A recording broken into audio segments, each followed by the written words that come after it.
ngày nó bong trong mà bà hàng một hộp ở squal một hộp nơi hàng bong đá đẹp trà và trăm hàng món này là bọc là hồng bên kia của ấy bong là bảy cái đây sai bọc là hồng đài tràนี่คือจีประเภทบกละหงสายจ้านี่คือประเภทบกละหงสายให้ตึกใดนี่คือตึกใดขมายจำตัวประกาศลางดอยขมายให้ก็บกดอยขมายให้กับละหงดำละขมายได้จ้าโอ้จ้า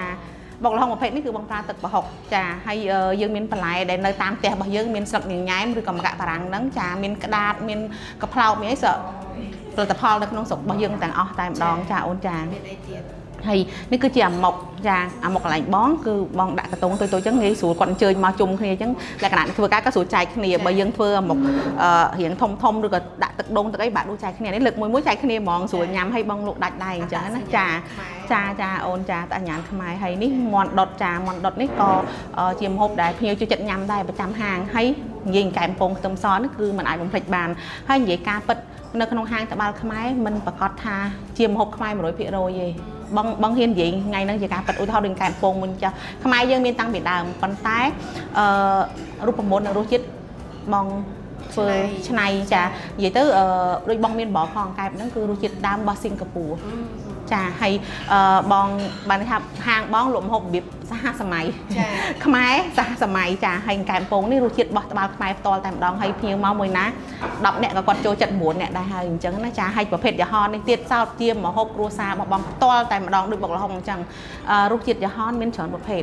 ហើយទៅធ្វើតាមចំណង់ចំណូលចិត្តនិងរបៀបលាយរបស់រសជាតិរបស់គេម្នាក់ប៉ុន្តែនេះគឺជា signature ប្រចាំត្បាល់ខ្មែរហើយរសជាតិគ្រួសារបងតែម្ដងដែលបង្កើតឡើងនៅប៉ាបងចាហើយជាម្ហូបជុំគ្រួសារតែម្ដងនឹងថាចាប់ដើមជាមួយនឹងយហននឹងដែរចាអូនបុកល្ហុងបងលក់តាណាគ្នាមួយយហននឹងដែរចាអូនចាតាប៉ែឥឡូវនេះជាក់ស្ដែងប្រហែល100មុខដែរមើលទៅมันនិយាយទៅចែកមកពេលប្រហែលចូល50មុខពេលបាយថ្ងៃត្រង់50មុខល្ងាច50មុខប៉ុន្តែភ្ញៀវយ៉ាងកាគាត់មកអញ្ចឹងគាត់កំងទាំងថ្ងៃត្រង់ដល់ល្ងាចដែរតែពេលខ្លះហ្នឹងពេលដល់ពេលល្ងាចម្ហូបថ្ងៃត្រង់ខ្លះក៏អស់ដែរអញ្ចឹងពួកបងបដោតថាពេលល្ងាចគឺហាពេលល្ងាចពេលថ្ងៃត្រង់គឺម្ហូបញ៉ាំបាយអញ្ចឹងណាពេលដល់ល្ងាចគាត់ចង់ញ៉ាំបាយគាត់ថាម្ហូបញ៉ាំបាយក៏មានដែរតែគ្រាន់ថាពេលខ្លះក៏អត់គ្រប់មុខដូចពេលថ្ងៃអញ្ចឹងលក់ម្ហូបអាហារយើងបដោតលើអីសំខាន់ជាងគេបងគុណតម្លៃនៃម្ហូបពាក្យថាគុណតម្លៃមួយម៉ាត់ហ្នឹងបូករួមទាំងរសជាតិសុវត្ថិភាពចំណីអាហារបូករួមទាំងតម្លៃបូករួមទាំងភាពគេហៅថាប្រណិតភាពឬក៏ភាពតាក់តែងនៅលើចានឬក៏អីហ្នឹងវា full នៅក្នុងហ្នឹងតែម្ដងចាចុះបច្ចុប្បន្ននេះយើងមានអ្នកជំនាញអីខាងផ្នែកសម្ហូបអាហារគាត់សហការជាមួយនឹងហាងរបស់យើងបើនិយាយទៅបងម្ហូប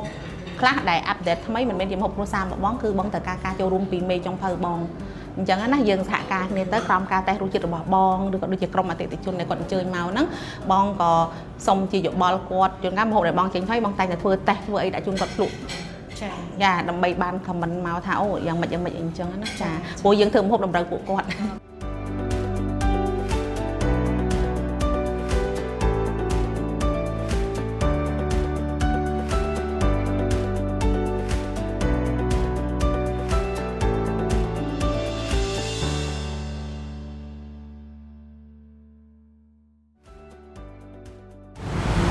ក្រុមជម្រាបសួរប្រិយមិត្តទូរទស្សនិកជនស្វាគមន៍លោកនាងមកកាន់កម្មវិធីអាជីពខ្ញុំរបស់ទូរទស្សន៍ BTV អាជីពខ្ញុំនៅសប្តាហ៍នេះយើងនាំមកជូនជាមួយនឹងការចែករំលែកនៅបទពិសោធន៍នៃការចាប់ផ្ដើមអាជីវកម្មនៅក្នុងវិស័យម្ហូបអាហារទស្សនិកជនហាងត្បាល់ខ្មែរគឺជាភោជនីយដ្ឋានម្ហូបអាហារខ្មែរមួយនៅក្នុងប្រទេសកម្ពុជារបស់យើងដែលបង្កើតឡើងដោយកូនខ្មែរផ្ទាល់តែម្ដងហើយអាជីវកម្មត្រូវបានចាប់ផ្ដើមពីខ្នាតតូចមួយទេជាការលក់បុកល្ហុងលក់ម្ហូបអាហារនៅតាមផ្លូវដើមទុនតិចតួចត្រឹមតែ$300តែប៉ុណ្ណោះប៉ុន្តែមកដល់បច្ចុប្បន្ននេះបងស្រីឆលីកាបានវិវត្តនៅហាងមួយនេះដែលឆ្លងកាត់នៅឧបសគ្គយ៉ាងច្រើនចាប់តាំងពី COVID-19 រហូតមកបង្កើតបានជាភោជនីយដ្ឋានដ៏ធំមួយដែលមានជាច្រើនទីតាំងនៅក្នុងរាជធានីភ្នំពេញជាហាងម្ហូបខ្មែរដែលមានភាពប្រណិតមិនចាញ់ហាងបរទេសទេហើយប្រមូលផ្ដុំទៅដោយម្ហូបដែលជាអត្តសញ្ញាណរបស់ខ្មែរចូលទៅខាងក្នុងដើម្បីជួបជាមួយនឹងបងស្រីម្ចាស់ហាងដើម្បីឲ្យគាត់ចែករំលែកពីបទពិសោធន៍នៃការចាប់ផ្ដើមអាជីវកម្មមួយនេះរហូតដល់ជោគជ័យមកដល់ថ្ងៃនេះចាទស្សនិកជនចង់ឲ្យមើលបន្តិចដែរដោយសារតែហាងត្បាល់ខ្មែរគឺជាហាងដែលមានការអភិរក្សនៅរបស់របរប្រើប្រាស់ខ្មែរការច្នៃការតុបតែងផ្សេងសូម្បីតែតុកៅអីរបស់គាត់ ก็มีการปราบปรามในเครื่องสังหารมแบบไม้จานก็จีจานในกระบอกแบบไม้ปราบปราม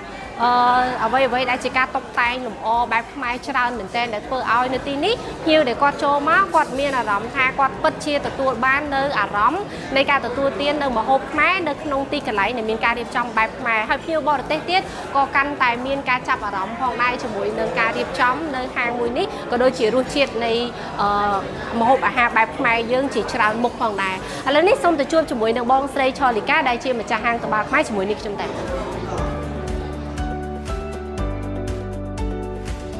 จากแต่ในกิจวัตรเลยนี่ยังบ้านมาช่วยจมูกหนึ่งบองเซย์ชอลิก้าได้เชียมาจากโภชเนียทานบาลขมายได้เชียโภชเนียทานมาฮบขมายมุ้ยบังการล่างได้โกนขมายแต่ดองเลยนี่ช่วยจมูกบองเซย์จมูกสู้บอง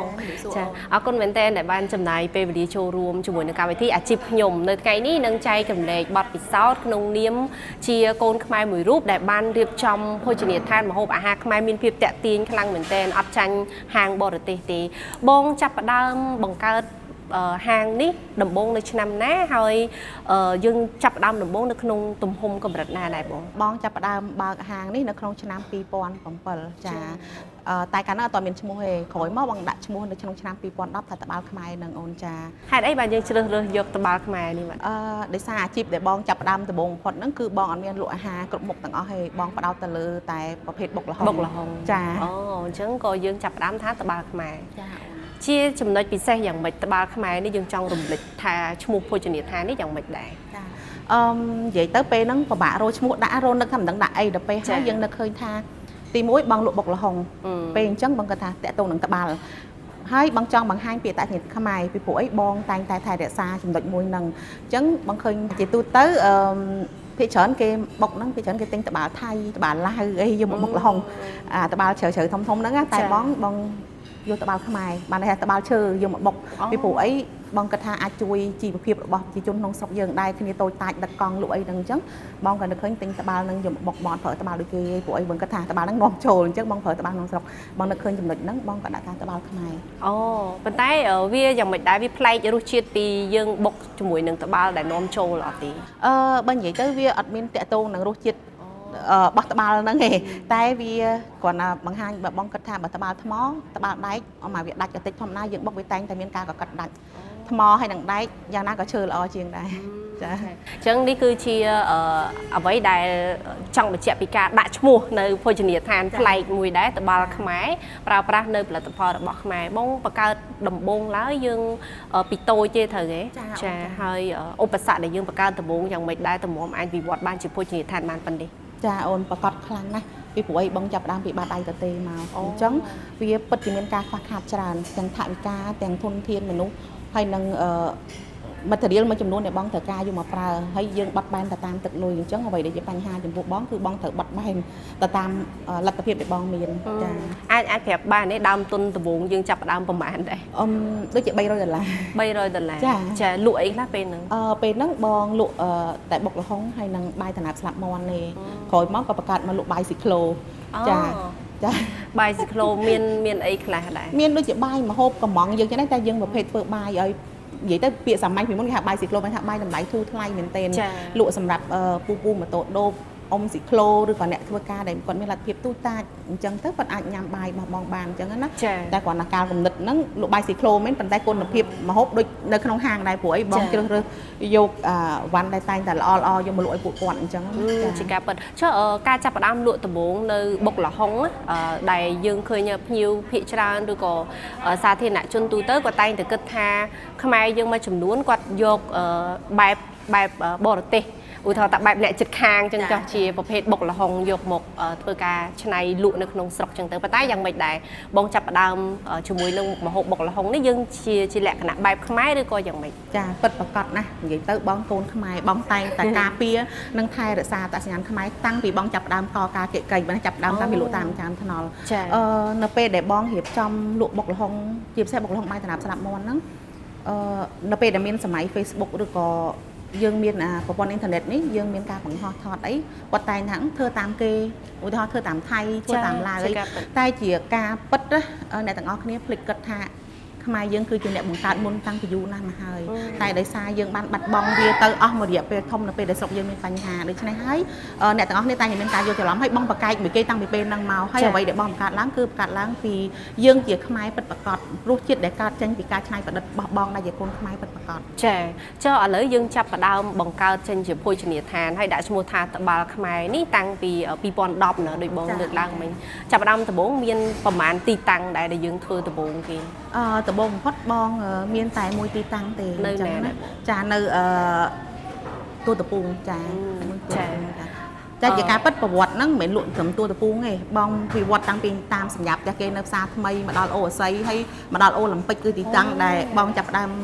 ល្បីនឹងក៏ចាប់ផ្ដើមស្គាល់បងហ្នឹងគឺបុកលហុងបាយតាណាប់ស្លាប់មន់ហ្នឹងគឺនៅអូឡ িম্প ិកអូនតែអត់មានឈ្មោះឲ្យលក់អត់មានឈ្មោះចឹងហ្មងដល់ពេលមកដល់ទូតពូងហ្នឹងមិនបងចាប់ផ្ដើមដាក់ឈ្មោះនៅក្នុងឆ្នាំ2010ហ្នឹងចាទទួលបានការគ្រប់គ្រងយ៉ាងម៉េចទៅយើងអាចវិវត្តបានមកខ្ល้ายទៅជាហាងធំអូពិតប្រាកដណាស់អូនពេលហ្នឹងពិតជាមានការគ្រប់គ្រងខ្លាំងមែនទែននិយាយសើសម័យហ្នឹងអត់តន់សូវមានការផ្សព្វផ្សាយណាចាអត់មានទេអូនគឺគាត់មកតាមគ្នាបែរថាតាមមាត់តគ្នាអញ្ចឹងមកតម្រង់ជួចាំបងបុកលហុងអ្នកខ្លះចាំដល់1ម៉ោងអីត្រង់ដល់វេនគាត់ហើយបុកខ្លួនឯងយេបងបុកខ្លួនឯងទៀតមិននិយាយទៅបុកខ្លួនឯងទៀតចាអញ្ចឹងមិនរូបមន្តយើងចេះពីដើមមកពីណាដែរមកបើនិយាយទៅនេះចេញពីគ្រួសារទាំងអស់មហូបនៅត្បាល់ខ្មែរបងបង្កើតឡើងរហូតដល់ឥឡូវហ្នឹងរូបមន្តភាគធំគឺមកពីគ្រួសារតែម្ដងហើយប្រភេទបុកលហុងនេះជាពិសេសបុកលហុងស្រែនេះគឺចេញពីគ្រួសាររបស់បងហ្មងរៀងរាល់ពេលថ្ងៃត្រង់ជួបជុំបងតែងសម័យទិដ្ឋភាពហ្នឹងពួកបងចងចាំមីងបងម៉ាក់បងហើយនឹងអ្នកចិត្តខាងមិត្តភ័ក្តិគាត់ហ្នឹងគឺថ្ងៃឡើងយើងជុំគ្នាបេះលហុងក្រួយផ្ទះយកមកបុកញ៉ាំជុំគ្នាជាលក្ខណៈគ្រួសារដូច្នេះហើយធ្វើឲ្យបងតែងតែសម័យដកជាប់នឹងរូបភាពសប្បាយរីករាយមួយហ្នឹងអញ្ចឹងពេលដែលបងបង្កើតបុកលហុងឡើងគឺបងសម័យដកទិដ្ឋភាពហ្នឹងមិនបងបង្កើតវាឡើងគេហៅថាជាកំណត់ច្នៃប្រឌិតណាយកអ្វីដែលជាអត្តសញ្ញាណគ្រួសាររបស់យើងក៏អាចប្រកបមុខរបរបានដែរឲ្យតែយើងមានកំណត់ឲ្យដើមទុនបងត្រឹមតែប្រហែល$300ឥឡូវនេះបានបង្កើតចេញជាហាងធំមែនតើឥឡូវយើងមកដល់បច្ចុប្បន្នវិញម្ដងបន្ទាប់ពីបងបានតស៊ូច្រើនដែរបើតាមមើលទៅបច្ចុប្បន្ននេះយើងមានប្រហែលទីតាំងបងបច្ចុប្បន្ននេះបងមាន4ទីតាំងអូននៅទីណានៅផ្សារទំនើបជីបម៉ុងទាំងពីរសាខាហើយនៅបឹងកេងកងហើយនឹងសាខានេះគឺសាខាដែលតបតែបើកថ្មីហ្នឹងចាសាខានេះគឺកោះនារីចាសាខាមួយណាធំជាងគេនៅកោះនារីហ្នឹងអូនកោះនារីហ្នឹងតែម្ដងចាអញ្ចឹងបានន័យថាយើងអាចច្នៃបានចេញជាមុខម្ហូបច្រើនមុខដើម្បីបម្រើតម្រូវការអតិថិជនប៉ុន្តែចង់ដឹងពីកលឹះបងបន្តិចថាក្នុងនាមជាអ្នកលក់អាហារបែបទទួលទានធម្មតាប៉ុន្តែយើងមកចេះរៀបចំឲ្យត្រូវទៅតាមបែបផែនតម្រូវការរបស់អតិថិជនថ្ងៃយ៉ាងម៉េចយប់យ៉ាងម៉េចយើងសិក្សាយ៉ាងម៉េចដែរបងយើងមានបានទៅសិក្សាចំណេះជំនាញរៀបចំនេះពីណាសាលាណាមកទេឬក៏តាមដែលយើងរកទទួលទានបានតែយើងរកអាជីវកម្មនេះសុទ្ធតែម្ដងចាអូនបើនិយាយអស់ទៅវិវត្តតាំងពីហាងតាមចាមថ្នល់និយាយទៅមានហាងតាំងពីចាមថ្នល់រហូតដល់មានហាងដល់ថ្ងៃនេះគឺកើតឡើងពីឆន្ទៈបងមួយគឺចង់បង្កើតអាហារមួយដែលមានគុណតម្លៃជាពិសេសបងចង់បង្ហាញទៅលើវិស័យម្ហូបអាហារខ្មែរឲ្យបរទេសបានឃើញពេលគាត់អញ្ជើញមកលេងក្នុងស្រុកឲ្យគាត់ឃើញថាហាងខ្មែរយើងពិតជាមានប្រណិតភាពរសជាតិឆ្ងាញ់ហើយគុណតម្លៃហ្នឹងគឺវាព្រមទៅជាមួយគ្នាកុំឲ្យគេថាអូមកខ្មែរបាក់រកអីញ៉ាំអញ្ចឹងចាជាការពិតមានហាងខ្មែរជាច្រើនហើយគាត់បានធ្វើបានល្អហើយបង្កើតនៅស្រុកខ្មែរយើងហ្នឹងតែបងក៏ចង់ចូលរួមជាចំណែកមួយទៀតហ្នឹងនៅក្នុងផ្នែកមួយនេះដែរចង់អភិវឌ្ឍឲ្យវាបានល្អប្រណិតកុំឲ្យគេថាមកខ្មែរមានអីញ៉ាំនិយាយការពិតទៅរសជាតិបែបខ្មែរច្រើនបែបខ្មែរច្រើនចាចុះឥឡូវនេះសម្រាប់គ្រឿងផ្សំវត្ថុធាតុដើមអីដែលយើងយកមកធ្វើម្ហូបអាហារឬក៏យកមកកែច្នៃបន្ថែមជាហាងរបស់យើងដែលមានភាពប្រណិតហ្នឹងយើងជាការគ្រប់គ្រងផលិតផលក្នុងស្រុកសុទ្ធឬក៏យ៉ាងម៉េចដែរបើនិយាយទៅបាច់អូនឯងមើលតែចានបងលើតុក៏ដឹងថាបងមិនដែរជាការពិតយើងអាចកំងចានពីក្រៅមកដែលមើលទៅស្រៀងចានខ្មែរយើងដែលគេនិយាយថាអូបោះខ្មែរអីតែជាការពិត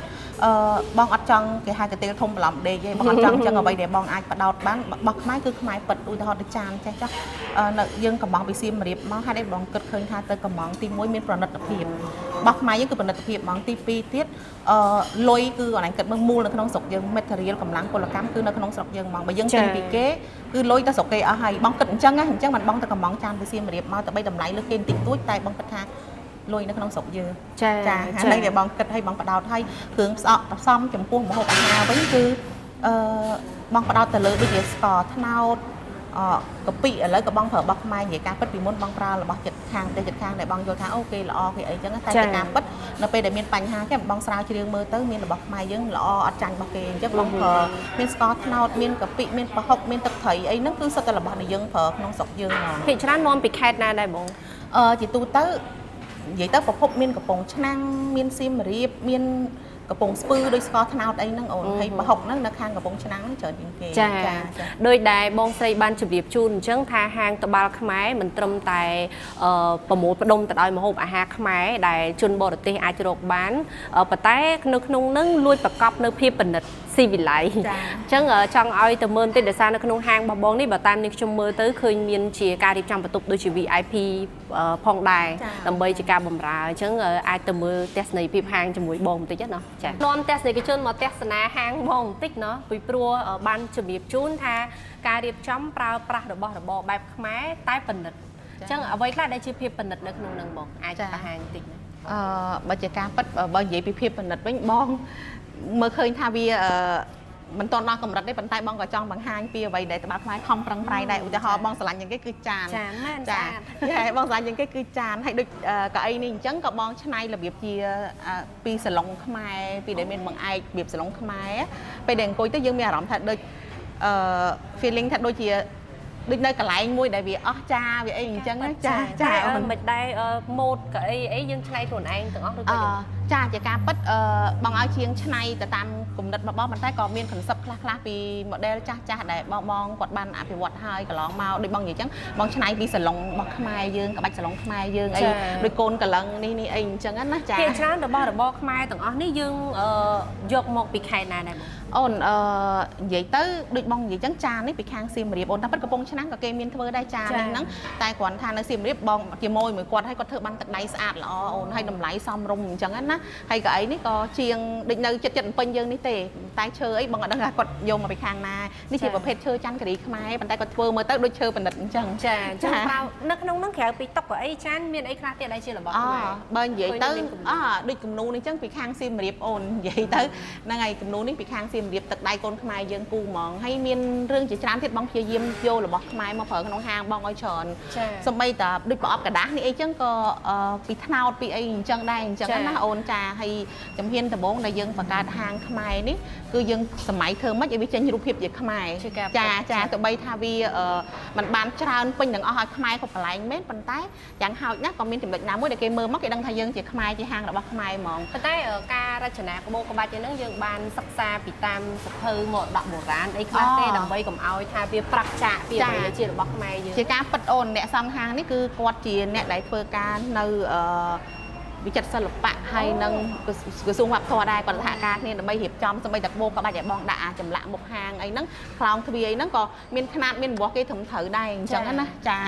ទស្សនិកជនមិនត្រឹមតែការប្រើប្រាស់របស់របរខ្មែរទៅនោះចង់ឲ្យមើលបន្តិចខាងបុគ្គលិកណាបងបុគ្គលិកនេះឯកសន្តានខ្មែរដែរមែនទេចាអូនបើការប៉ិតទាំងខ្មែរមិនបានស្លៀកសពុតយកស្លៀកសពុតបាត់ជាការប៉ិតយើងមានច្រើនសន្តានតាអូនហើយគាត់ជាសេវាកម្មយើងត្រូវគិតដល់ភាពងាយស្រួលដែរពេលខ្លះខ្មែរប៉ុន្តែបងចូលចិត្តខ្មែររបៀបសហសម័យដែរយើងគិតដល់ផាសុកភាពភាពងាយស្រួលក្នុងការធ្វើសម្បីតែហាងអញ្ចឹងក៏បងគិតដល់ភាព clean ភាពស្អាតដែរពេលខ្លះវាស្មុគស្មាញតិចវាពិបាកសម្អាតវាអត់អនាម័យអញ្ចឹងបងអូនឯងឃើញរៀងឆ្លាស់ឲ្យបងចូលចិត្តអញ្ចឹងដែរអញ្ចឹងចាយើងឃើញថាការរៀបចំរបស់បងធ្វើបិទតែតាមបែបខ្មែរមែនប៉ុន្តែបន្ទប់ក៏ដូចជាទីកន្លែងមើលទៅមានផាសុកភាពយើងបែងចែកជាយ៉ាងម៉េចព្រោះនាងខ្ញុំឃើញមានខាងក្រៅហើយនឹងខាងក្នុងខាងក្នុងនេះយើងលក្ខណៈបន្ទប់សម្រាប់គាត់កក់បន្ទប់មានគ្នាជាក្រុមជប់លៀង birthday ឬកម្មវិធីឬក៏ប្រជុំអីក៏បានដែរអញ្ចឹងណាចាខាងក្រៅនេះគឺជាកន្លែងភ្ញៀវដែលគាត់ញ៉ាំលក្ខណៈគ្រួសារមួយអីអញ្ចឹងគាត់សម្រាប់គ្នាច្រើនគាត់ចង់ចូលបន្ទប់ private គាត់ចង់មានអីពិភាក្សាគ្នាអីអញ្ចឹងមានបន្ទប់ដែលសារបន្ទប់យើងអាចមានក្រុមធំក្រុមតូចឬក៏ទម្លាយចូលគ្នាក៏បានដែរអញ្ចឹងណាចានេះគឺជាចំណុចពិសេសដែលបងមានការរៀបចំសម្រាប់ហាងត្បាល់ខ្មែរដែលជាហាងម្ហូបអាហាររបស់ខ្មែរផ្ទាល់តែម្ដងសូមចូលទៅមើលចាអូនជើញអូនចាអូខាងនេះអាចដាក់បានប្រហែលប្រហែលអ្នកបន្ទប់នេះអាចដាក់បានប្រហែល8 10ទៅ20អ្នកអូននេះបងតុបតែងអត់ទាន់រួចរាល់ទេការប៉ិតត្រូវមានគំនូមានអីជាខ្មែរទៀតតែដោយសារចាអត់ទាន់រួចរាល់ បង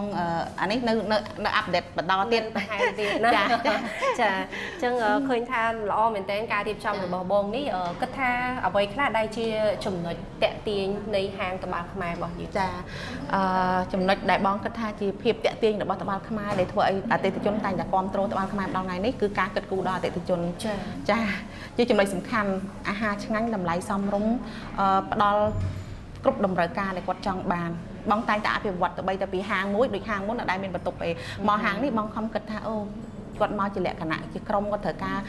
ជួបគ្នាពិភាក្សារឿងអីមានបន្ទប់លក្ខណៈឯកជនសម្រាប់គាត់អញ្ចឹងមកដល់ហាងនេះបងខំរៀបចំដើម្បីពួកគាត់អញ្ចឹងជាចំណុចពិសេសរបស់ត្បាល់ខ្មែរគឺយើងតែងតែគិតគូរដល់ភ្ញៀវរបស់យើងចាអញ្ចឹងយើងបានមើលតាមបន្ទប់នៃការទទួលទានអាហារការរៀបចំហាងដ៏ប៉និតរបស់បងឃើញថា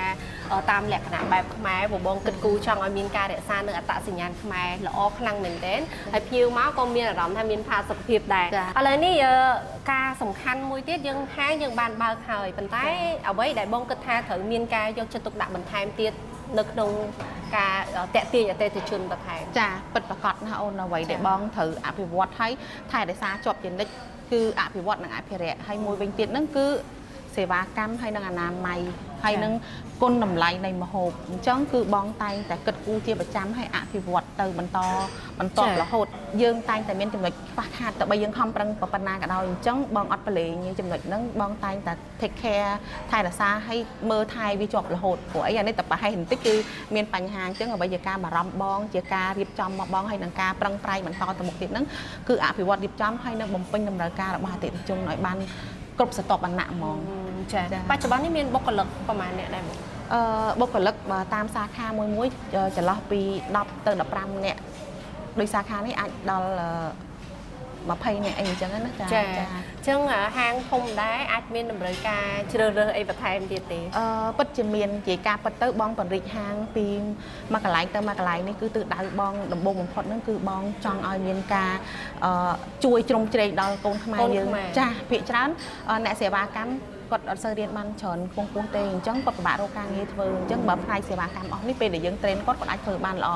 ហើយតាមពិតទៅតាំងពីកូវីដមកបងមានបំណងថាចង់បញ្ចប់ការរីកសាយភាយហាងហើយពីព្រោះអីបងពិតជាហត់នឿយពីព្រោះយើងខាតច្រើនណាសម័យកូវីដចាតែដល់ពេលក្រោយមកបង